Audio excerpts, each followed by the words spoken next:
Bienvenido. Esta sección del podcast de Informe Chile se llama En Pauta y acá comentamos la realidad política del país. Escúchalo y te pedimos compartirlo, comentarlo y darle like para fomentar la buena conversación. Bienvenidos, qué bueno verlos acá. Nos estamos viendo de nuevo en este quinto capítulo de esta temporada en Pauta Presidencial. Estamos ahí en esa pauta. Nos propusimos, desde ya la advertencia que nos propusimos, que esta temporada durará al menos hasta una semana después de las elecciones para evaluar qué es lo que va a pasar. Y hemos logrado recibir hasta esta quinto capítulo con Cristian Jorquera, que ya está ahí en el audio. Estamos felices de Berlín, a pesar de los cambios de horario, a pesar de la diferencia Es decir, Jorquera es allá. coordinar y mantener, así que eso es importante. Así que Y a seguir comentando la contingencia política, que ha estado muy interesante, ha estado muy movido, sobre todo con el debate de Archie, y entraremos en materia, así que feliz de estar acá. sí, estamos en una semana, la semana que se abrió con el debate de Archie. Y ya hoy día está terminando, no sé si tú lo has seguido, pero me lo mostraron hoy día a la hora del almuerzo, que a Evelyn Matei compartiendo muchos reels y videos con el color rojo. No, sí, claro que lo mencionaste. Yo también quería hacer un comentario al respecto porque me parece curioso. Hay muchas teorías al respecto y los vamos a subir los videos con ropa roja, sino que por ahí tiro algún comentario que sea interpretado de distinta manera. ¿Sí? Ok. Yo no lo he escuchado todo, así que ahí me lo comentaron, me lo conté. Pero en el fondo, así, de intenso y de entretenido para nosotros que nos estamos dedicando a comentar. Y bueno, han habido también muchos otros comentarios. Ha habido muchos comentarios del debate que a Jara le fue mejor, que los depende de Kast, que no respondió, los filosos que tuvieron los periodistas. Fue un debate realmente que despertó toda la conversación en torno a esta presidencial. Eh, Nada, ¿cómo lo viste? Partamos de ahí. ¿Cómo lo viste? ¿Qué impresiones te dejó? Sí, sin duda. Bueno, comparto obviamente el análisis general que tú ya mencionas, que han hecho gran parte de los analistas de la plaza, en donde efectivamente vemos a una Jara muy, muy a la ofensiva, que es precisamente la carta que tiene que jugar en este contexto, en donde ella es la desafiante, ¿no? Hay quien sabemos que tiene que buscar los votantes que están dispersos, sobre todo los de París y por ahí, ¿no? Algunos de Matei incluso, versus este cast que está jugando absolutamente a la ofensiva, está poniendo a todos los jugadores en el arco y está intentando simplemente salir por la tangente al punto de que ya incluso los mismos periodistas empiezan a enfrentarlo o enfrentarlo de una manera un poco más directa, entendiendo de que no estaba cumpliendo siquiera con la razón de ser de un debate, ¿no? Que es poder expresar ideas de manera transparente, abierta. Finalmente, Kass terminó de forma un poco vergonzosa, incluso ocultándose en el término del tiempo, ¿no? Hubo dos ocasiones en dos, en Era- dos, en dos escenarios muy claros cuando estaba hablando de el eventual indulto a Krasnov y los violadores de derechos humanos, y cuando estaba hablando de las 40 horas, en donde mientras terminaba de hablar, en vez de terminar su respuesta, ocupó el tiempo que le quedaba, es decir, se me acabó el tiempo. Y cuando le dieron el pie para que igual respondiera, a pesar de que se le acabó el tiempo, volvió a responder, es que se me acabó el tiempo. Entonces al final termina siendo una posición tremendamente vergonzosa ante la ciudadanía, que lo que busca también es respuesta. Y al final vemos un candidato que está activamente ocultándose, ¿no? para un debate que fue visto por 4,5 millones de personas, según dicen en la Asociación de Radiodifusores de Chile, y que también sabemos que fue a las 8 de la mañana, un día miércoles, por lo tanto un tipo de persona lo ve e influye para un tipo de persona. Totalmente, efectivamente, sobre todo los trabajadores, mucha gente ya escucha la radio a lo largo de todo Chile, más de 1000 radios asociadas a la transmisión, sin contar los medios por las distintas plataformas como YouTube, como la misma televisión tradicional, que también transmitieron el debate. Entonces vemos que en realidad eh, era una instancia donde precisamente los candidatos tienen que mostrar sus cartas, tienen que mostrar cuáles son sus propuestas ante la ciudadanía, y en vez de eso, cuando la lógica es que los candidatos siempre quieren más tiempo para seguir hablando, en este caso Kast buscó todo lo contrario, ¿no? Buscó que se le acabara pronto el tiempo, buscó hablar por la tangente de manera muy lenta, muy modulada, de tal forma que se le fuera acabando los minutos. Es como cuando se está ganando por 2-1 y quieres que termine luego el partido, y la verdad es que termina siendo, insisto, una actitud bien triste, bien vergonzosa para la democracia en términos generales. Sí, yo quería hacer la mención para, digamos, ir abarcando cada uno de los puntos. En lo que a mí respecta al trabajo de los periodistas, me sorprendió agradablemente lo incisivos que fueron con todos. Yo creo que les resultaba más difícil, sí, ser incisivos con Jara, porque la verdad es que en lo que podía decir un episodio bastante complejo y difícil en otras circunstancias, como cuando admitió que no había que había andado por las autopistas sin el taque, que había tenido que pagar una multa de 600.000 pesos, me parece, que podía haber sido en otros contextos, hubiese sido un problema para ella, pero lo atajó, lo reconoció y finalmente no es tema, digamos, no pasó más de esa situación. Eh, y con Cash fueron bien incisivos, todos, incluyendo Constanza Santamaría, que siempre se le atribuyen más tendencias hacia un cierto lado, y así es. Fue muy interesante y enhorabuena.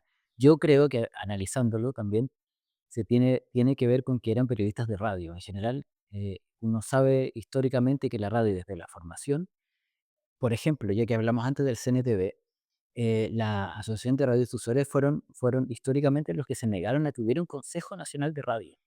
Entonces siempre reservaron, pues, el derecho a la independencia y a la libertad editorial. Y le costó mucho en esta historia dictatorial de Chile controlar las radios. Siempre fueron un espacio mucho más libre y abierto a todas las opiniones.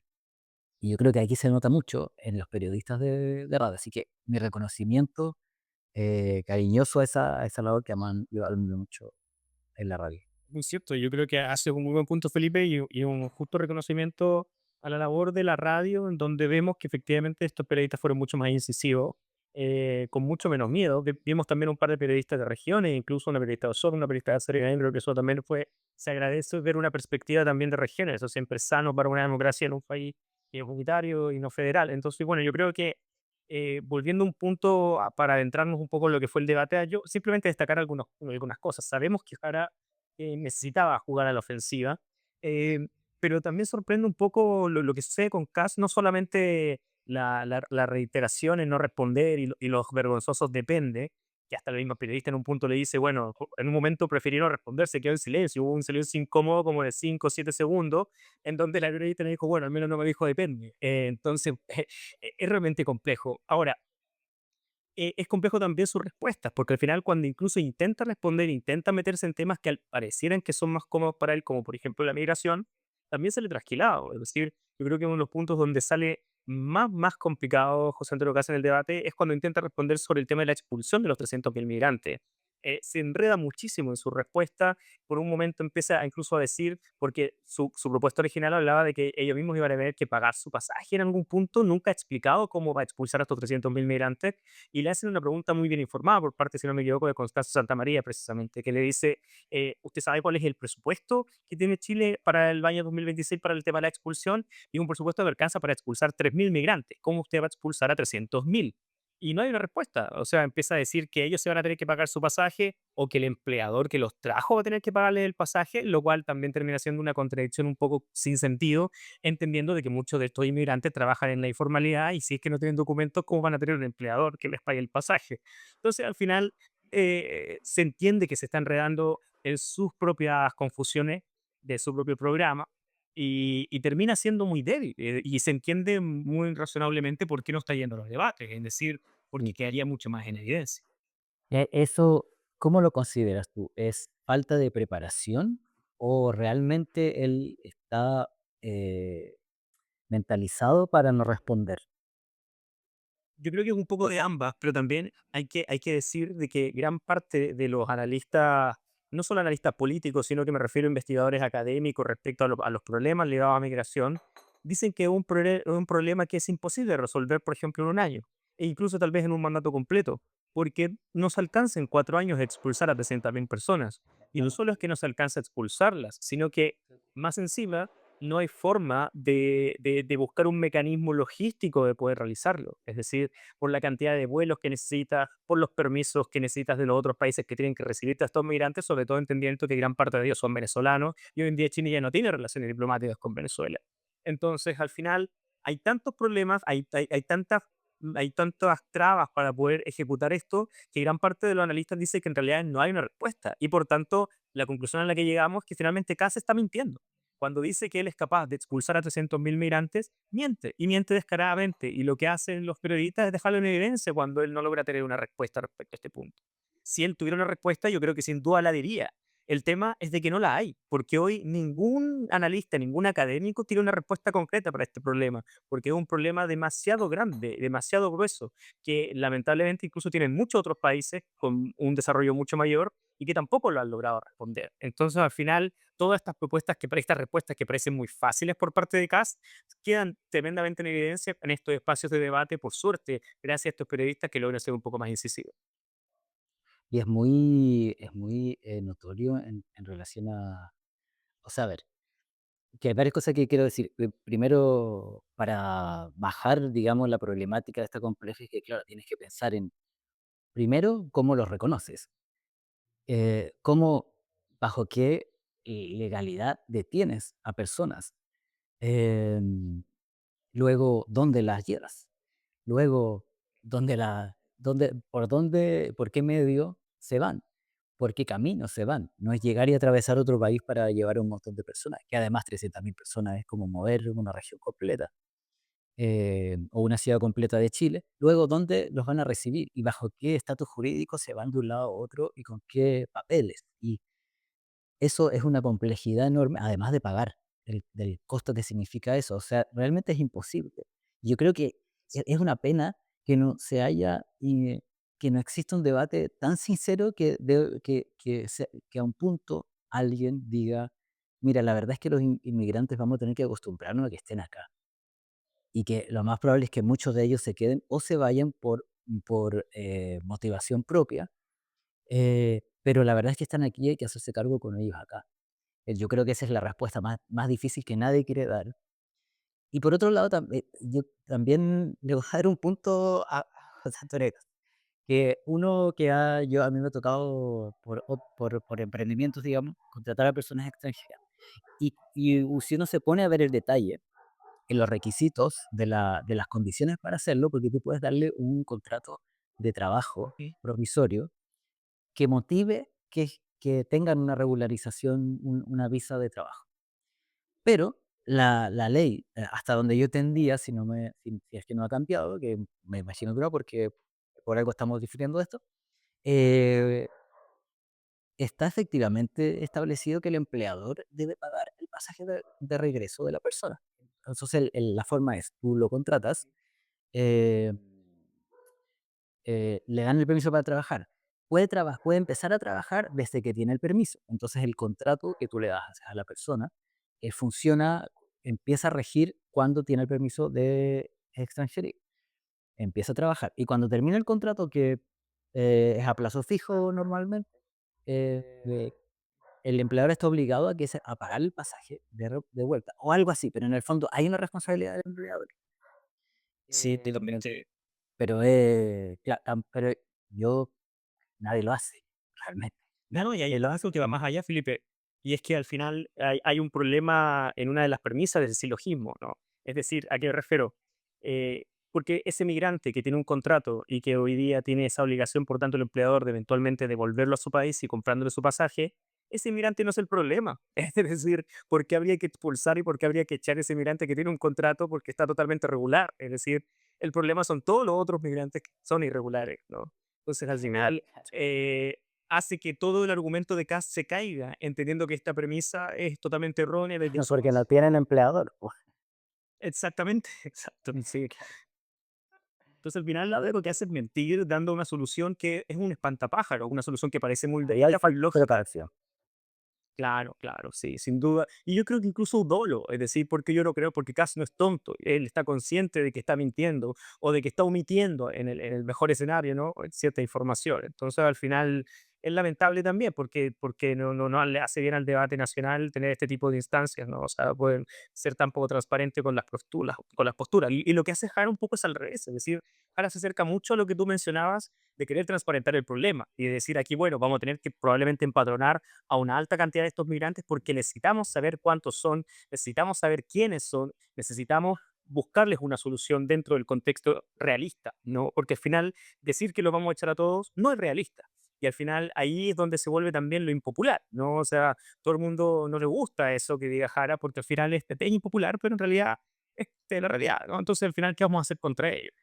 Y por lo menos en ese sentido, Jara intenta ser sincera con ellos. Ahora, entrando a otro arista del debate, cosas relevantes. Por ejemplo, me pareció también interesante muchas veces que Jara tuvo que corregir a Kast, es decir, y yo siento que ahí se nota poca preparación, sobre todo en temas específicos, porque Kast habla mucho de generalidades, pero cuando se trata de hilar fino se pierde y se nota muchísimo. Y ahí Jara logra dejarlo en evidencia, por ejemplo, cuando habla de la sala pura universal y le pregunta si es que él va a hacer algo al respecto y él dice, lo vamos a modificar.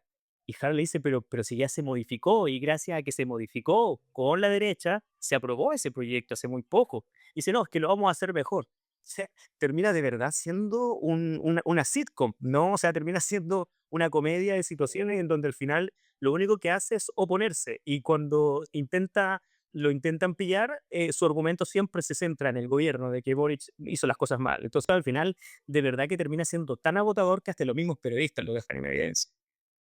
Yo creo que en algún momento sí funcionó eso, porque hemos vivido estas elecciones, y ese discurso, sobre todo de la derecha, sí, de que el gobierno lo está haciendo mal, es un recurso que lo hemos visto, pero en este punto está llevado a un extremo así, de que es la respuesta para todas las preguntas. Total, es que se vuelve caricaturesco incluso. Es decir, yo creo que llega a ese punto. Entonces, al final, ya dejamos de hablar de política propiamente tal y terminamos haciendo un discurso vacío, ¿no? Frente a una pared. Y yo creo que nunca ha sido esa la gracia de la política, ¿no? Que tiene que basarse en el diálogo, en la discusión concreta. Oye, ¿y tú crees que a pesar de lo bien que, o lo mal que lo hizo uno, lo bien que lo hizo otra, esto mueve la aguja? Esa es la pregunta del niño, que Efectivamente, sí. han Yo estado creo que ahí está. Esa es la gran pregunta. Y lamentablemente ahí me gustaría entrar en un tema que tiene que ver un poco con lo que es el voto inmóvil, ¿no? Yo siento de que hay un porcentaje de la población de que efectivamente no quiere nada asociado a una continuidad y le da lo mismo cuál sea el personaje que tenga enfrente y cuál sea la historia que tenga detrás de ese personaje, sí o sí van a querer oponerse a todo lo que signifique una continuación, a lo que significa la izquierda y el gobierno de Gabriel Boric. Y yo creo que ahí es muy interesante. Y yo creo que ahí hay argumentos de fondo que me gustaría analizar que tiene que ver a por qué surge este voto inmóvil, que ojo, no es menor. Según los distintos análisis, podría deberse a un 30, un 35%, hasta un 40% de personas que hoy en día no están dispuestas en casi ninguna circunstancia a votar por Janet Jara o votar por el Partido Comunista. Es decir, da lo mismo, el otro día José Antonio Nomi lo decía de manera muy gráfica, decía, da lo mismo que sea pinochetista, casi todo el mundo ya lo sabe que es pinochetista, pero la gente llega a un punto en donde eso ya lo omite al nivel de que lo pasan por alto, simplemente para poder oponerse a lo que ellos consideran como algo negativo, como lo que es la continuidad, ¿no? Entonces, de lo que finalmente, da usted, lo mismo solo, cuál sea el personaje. sí, solo para reforzar tu idea, también me parece muy gracioso, Copano también lo decía, que podía estar matando a un panda a palos en, Sí. en televisión, en cadena nacional, y no pasaría nada, igual votarían por él. Exactamente, exactamente. Y ese votante inmóvil al final tiene también un trasfondo y una explicación detrás. Primero, se explica por lo que se conoce como la teoría de los perdedores de la modernización, ¿no? Esta teoría lo que dice es que finalmente hay muchos, ¿no? Que sienten que han perdido con los procesos que hemos vivido los últimos años de modernización, con lo que es la industrialización, la globalización, estos cambios como culturales que se conocen como lo que es lo woke, ¿no? La migración, los cambios sociales. Y finalmente todas estas personas tienden a volcarse hacia partidos de extrema derecha. Entonces, al final, en el contexto chileno hay mucha gente de estratos populares, de clase media baja, que han vivido o precarización laboral o incertidumbre laboral, más desigualdades, que sienten que sus cupos en los colegios, en los jardines, en los CEFAM fueron ocupados. Entonces, finalmente, lo que hacen es considerar un candidato autoritario, conservador, que les ofrece una salida frente a lo que ellos ven como un desorden, como inseguridad, que tiene que ver con la migración, ¿no? Entonces, finalmente, ven el cast una alternativa al caos que ellos asocian al cambio rápido, al cambio efectista, no al cambio de esta solución que parece muy evidente, pero que vemos que en la realidad muchas veces no es tan fácil de hacer. Entonces, es esta teoría de los perdedores de la modernización que explica un poco por qué está este votante tan inmóvil, tan como monolítico, apoyando a Kass frente a cualquier circunstancia. Eh, Y adentrando en la migración también está la teoría de la competencia étnica, ¿no? Que es este clásico miedo al migrante, en donde al final también la extrema derecha logra llevarse ese nicho. Entonces, al final, en Chile, cuando vivimos tensiones vinculadas a la migración debido al aumento de la inseguridad, al aumento de la percepción de inseguridad, finalmente quienes sienten esta presión económica intentan irse hacia lo que ven como un aspecto más seguro, más firme. Y ahí también está el último punto que tiene que ver con lo que en inglés es el strongman, ¿no? Aquel hombre fuerte, aquel hombre fuerte que representa el autoritarismo y la mano dura y que finalmente se ve como alguien mucho más atractivo como para poder dar una solución práctica a lo que se ve como un problema que veíamos los dos puntos anteriores. Entonces, al final, todo esto, por supuesto, igual lo quiero como encerrar también en un último punto que yo creo que lo vuelve todo, por así decirlo, que tiene que ver como con la nostalgia autoritaria, ¿no? Que también está enraizada dentro de la sociedad chilena. O sea, una nostalgia autoritaria por la mano dura de Pinochet, por cómo en ese momento, entre comillas, no había delincuencia, porque evidentemente o había toque de queda o había desapariciones forzadas, ¿no? Entonces, en realidad esta nostalgia autoritaria nos hace ver esa época como una panacea, olvidándonos de todas las perspectivas negativas, entendiendo la necesidad de estas personas por buscar esta respuesta autoritaria fuerte, que es lo que veíamos los puntos que te mencionaba también anteriormente. Entonces, al final, por eso existe este voto inmóvil, que aun cuando le presenten a un cast que no responde, que es dubitativo, que no tiene cifras, que defiende a violadores de derechos humanos, como decía Copano, que podría estar pegándole un panda con un palo, de igual forma van a votar por él porque finalmente representa lo que es el cambio, representa esa mano dura autoritaria que responde a los clivajes que en estos momentos tiene. Me quedé pegado pensando que igual en relación a la nostalgia autoritaria, igual es un pensamiento de los sobrevivientes, o los que, o sea, de los que quedaron, que son muchos, digamos, la mayoría, pero en el fondo los que no vivieron de cerca la desaparición y la tortura. Pero quería preguntarte sobre estos perdedores. ¿Qué tan, qué tan, qué tanto juega el factor emocional de esos votantes en su intención de voto? O se sigue la lógica, como veníamos hablando, como de esperanza administrativa? Porque ahí algo pasa, digamos que, claro, con esta figura autoritaria que mencionas tú, cuál es el gancho que hace que conecten con esta figura? Sí, yo creo que ese es un punto bien interesante porque aquí no es que se rompa un poco lo que es la esperanza administrativa, pero sí hay una pequeña grieta en cuanto a que inevitablemente se cuela la emocionalidad. Es decir, estas personas indudablemente están dejando de lado su aspecto o su análisis racional que uno podría hacer de las cosas cuando ve un debate como el que vimos de Archie y no son capaces de objetivamente, por ejemplo, decir, oye, si mi candidato no está respondiendo en base a estas preguntas puntuales que ojo, son cosas que se han dicho algunos personeros de la derecha, sobre todo la derecha un poco más liberal, que han reconocido que Kast no ha sido capaz de responder con la contundencia necesaria por parte de un candidato presidencial algunos de los temas relevantes. Entonces, al final, cuando vemos de que el votante no es capaz de ver objetivamente a su candidato, hay un aspecto emocional que lo deja llevar y que finalmente han salido muchos memes al respecto, ¿no? De que finalmente hay un votante, que este mismo votante inmóvil del que hablábamos, en donde puede estar haciendo lo pésimo su candidato, pero igual está aplaudiendo frente a la televisión porque piensa que está haciendo lo increíble, aun cuando solo está respondiendo depende. Entonces, al final, yo creo que es la forma más gráfica de ver representada ese fanatismo que sin duda está motivado por una emocionalidad. Sí, sí.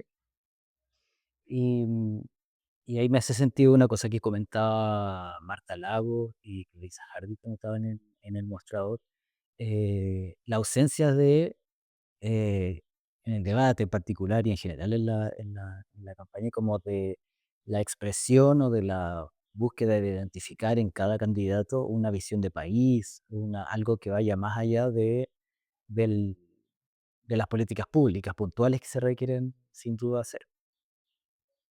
No, no, Pero no, no está, en este caso también, yo diría que les favorece a los dos, porque si no, si se entra en cuál es la idea de país que tiene Jara como con su militancia comunista, claramente va a marcar una distancia muy grande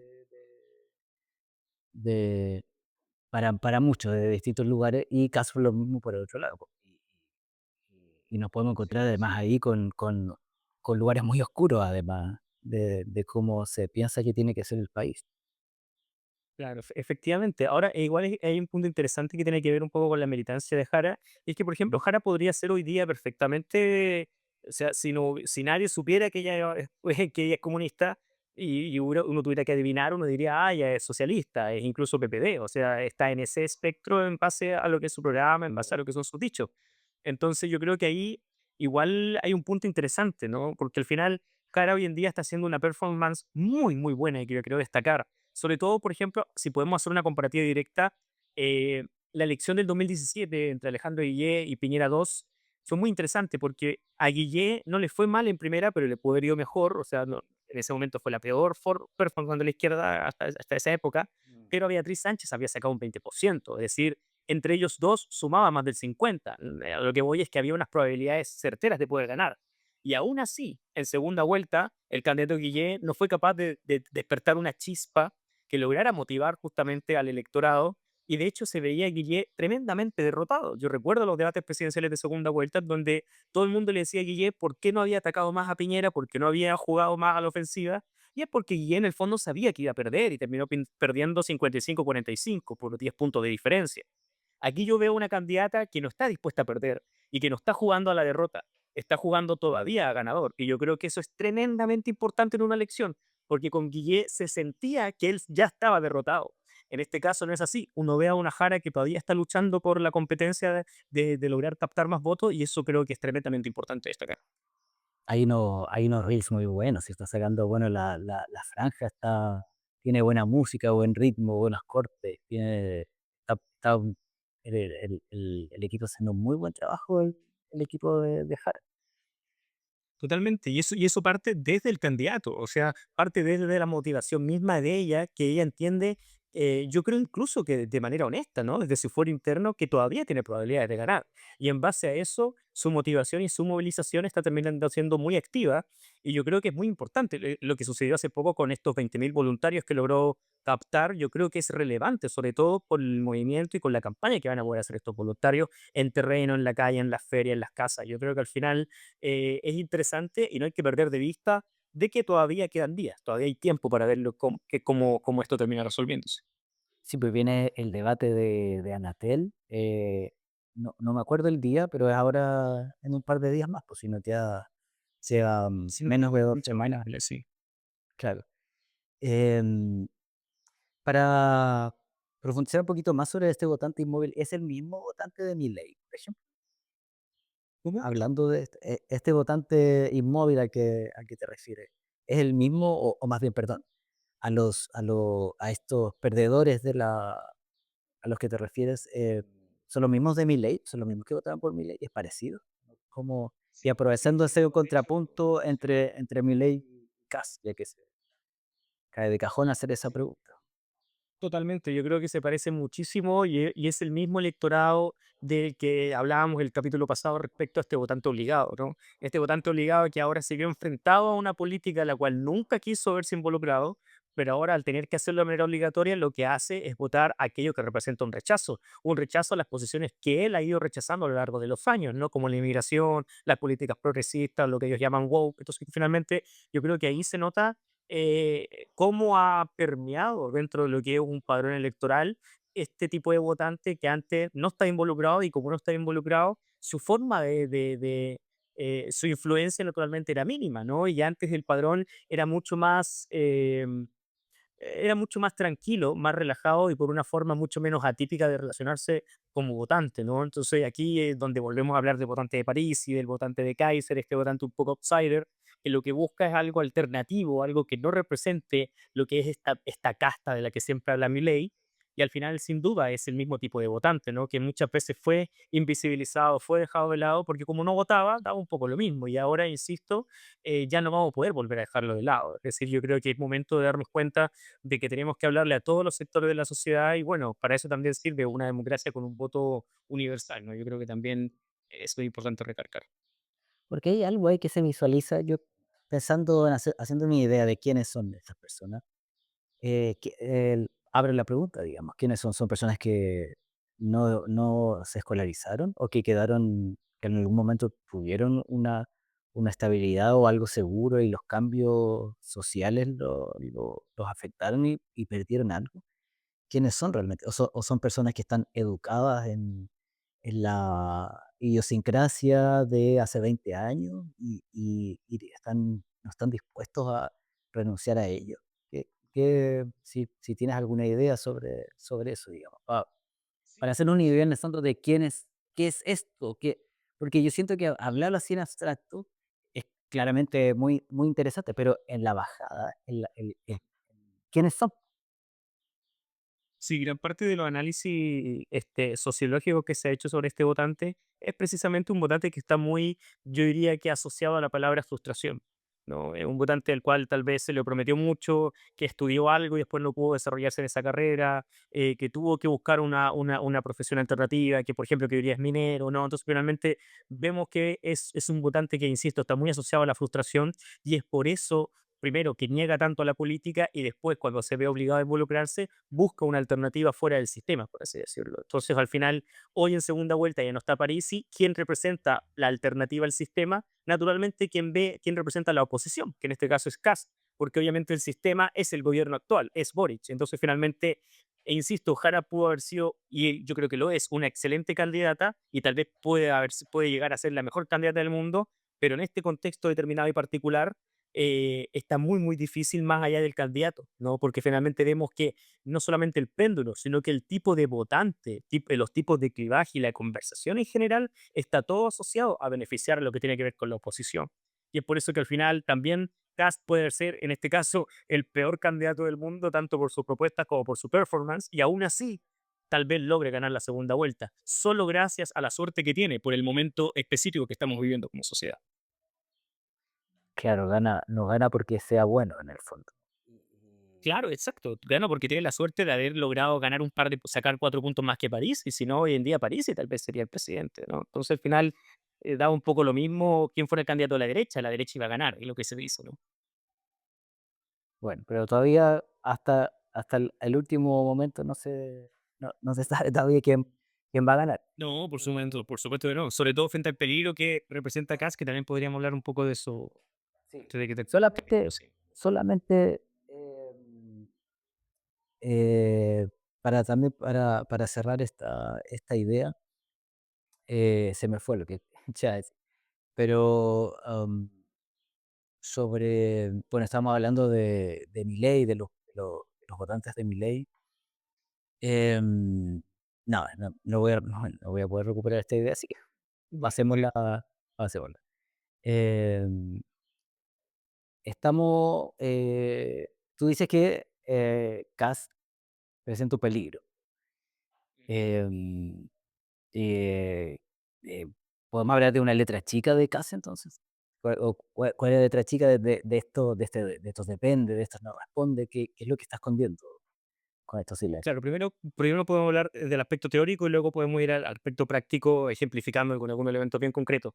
Pero desde la teoría, o sea, hay que ver de que esto depende, estas no respuestas, estos ciertos encontrones con lo que son los periodistas, lo que hacen también es reflejar un eventual gobierno de José Antonio Cast y un eventual gobierno con tintes sumamente autoritarios en cuanto a su relación con la prensa, porque finalmente un presidente que no logra responder a un contrapeso que tiene que ser la prensa, termina siendo un presidente que no le responde a nadie, porque finalmente un ciudadano común a pie no tiene la posibilidad de ir con un micrófono a preguntarle algo al presidente. Entonces, al final, la persona que tiene las credenciales para poder hacer ese trabajo, cuando el presidente no le responde de vuelta a lo que está haciendo, es omitir.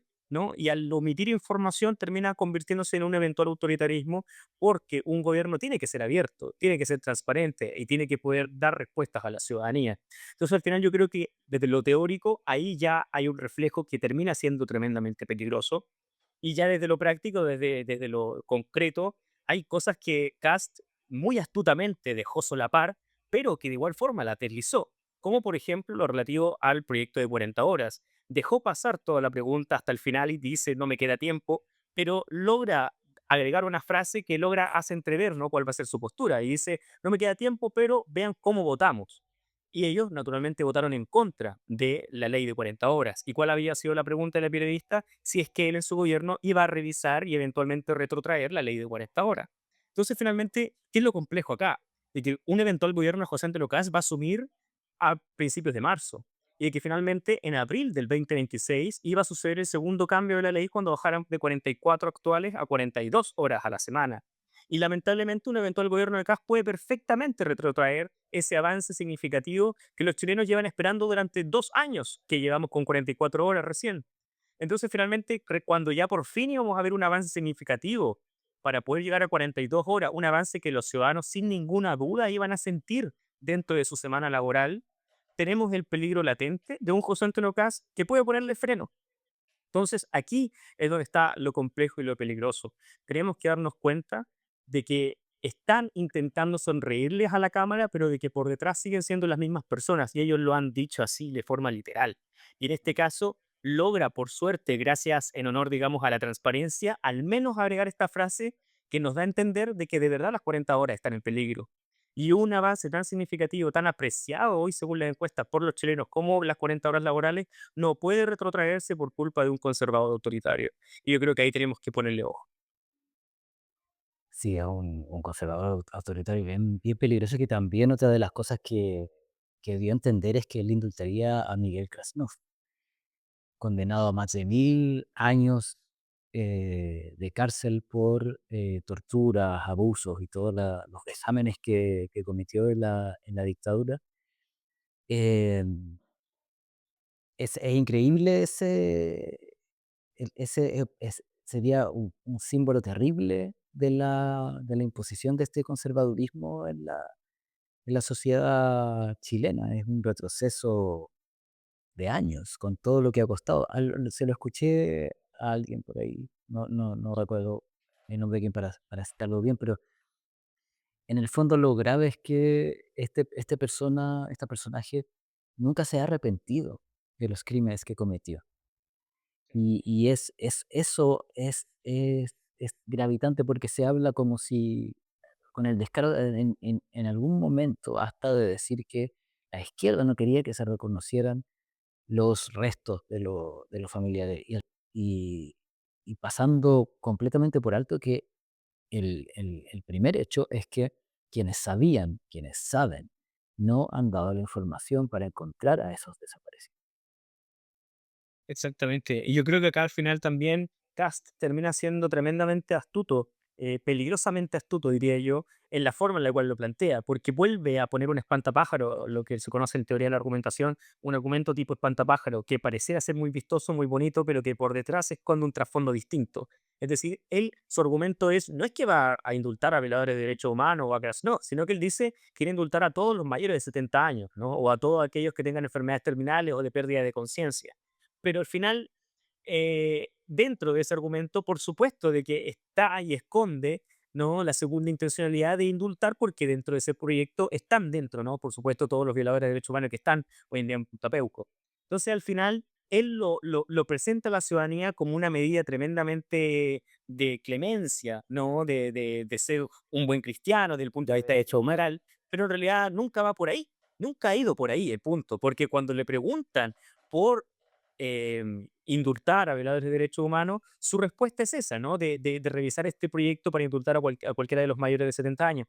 Pero es decir, eh, si es que su respuesta va, cuando se habla de violadores de derechos humanos, va respecto a esa política pública en particular, es porque siempre la ha asociado una a la otra, a eso es lo que voy, ¿no? Es decir, él no quiere hacer esto por los viejitos que están muy complicados en las cárceles normales, sino que lo está pensando, está haciendo esta ley pensando en los violadores de derechos humanos. Entonces, realmente ahí está lo peligroso y lo complejo, porque nunca ha tenido un sentido moral detrás, sino que netamente político, por estos violadores de derechos humanos que siempre ha defendido.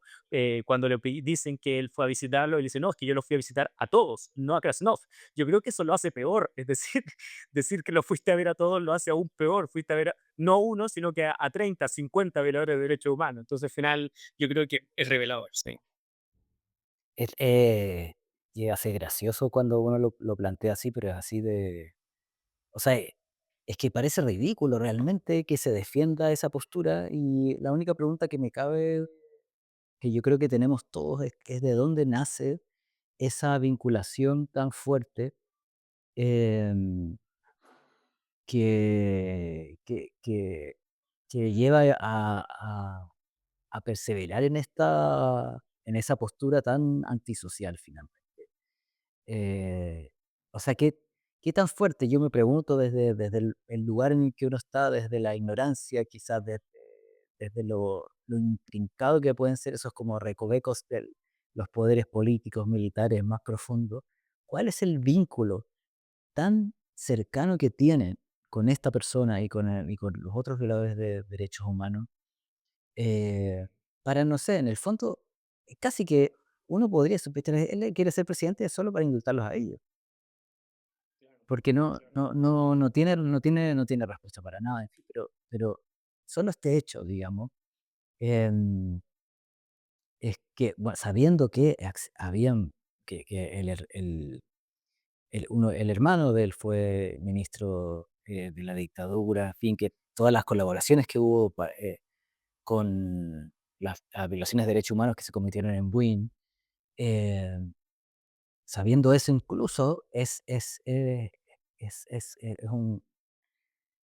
una dimensión que es tan difícil, yo creo que de como, no entender, sino como asimilar, que haya una fuerza tan potente que aún defienda estas violaciones a los derechos humanos, porque cuando está haciendo eso, la sigue defendiendo.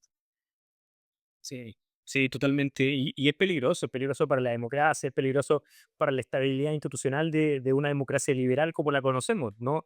Y yo creo que ahí es importante que se le haga una contraposición firme y yo creo que por lo menos Janet Jara está jugando bien ese rol. Y es por eso que me parecía hace un rato importante destacar el hecho de que no estuviera en una posición derrotada todavía. Porque finalmente es muy distinto una Janet Jara que pierde con un 45, 46% a una que pierda con un 40, 38%, porque finalmente no es Janet Jara la que va a salir debilitada o fortalecida esta elección, es la izquierda. Y finalmente es un José Antonio Caz que eventualmente pueda ser presidente. Si gana con una mayoría abrumadora, naturalmente su legitimidad o su creencia de legitimidad va a ser mayor y probablemente su autoritarismo también va a ser mayor y va a ser a una velocidad mucho mayor. Entonces, finalmente es clave que cada voto cuente por parte de Janet Jara, incluso en el caso de perder, porque finalmente la distancia también va a ser relevante el cual va a ser el empoderamiento con el cual va a llegar un eventual gobierno conservador. Sí, y también algo que se me olvidó decir al principio, que no vengo con la cabeza muy despierta, parece, pero venía como inspirado en el sentido de que qué ganas de hablar, de cuando íbamos a partir este podcast, que de qué ganas de hablar, de poder conversar estos temas, de poder poner el punto de vista que uno tiene, porque el esfuerzo que está haciendo Jara, digamos, representando el sector del que uno es afín, em, es muy valorable desde ese punto de vista que tú describes. Pero también frente a estas violaciones de derechos humanos que defiende el candidato Kast, eh, se desprenden otra serie de violaciones que pueden ocurrir y que él ha dado a entender. Lo pusimos en uno de los, no, en uno de los reels, no sé si lo publicamos, lo vamos a publicar, de lo que él dijo a propósito de 2 periodistas que había influido, así como también hay otros audios en el que él declara que ha influido para que pongan personas en un canal de televisión, también ha influido para que los saquen. Y en el fondo hay una persecución que él está dispuesto a incitar. Y persecución frente a que podría ser frente a nosotros, un pequeñísimo espacio para hablar, se puede ver amenazado, y muchas otras dimensiones de la vida se pueden ver amenazadas, y yo creo que eso, ¿qué se puede decir?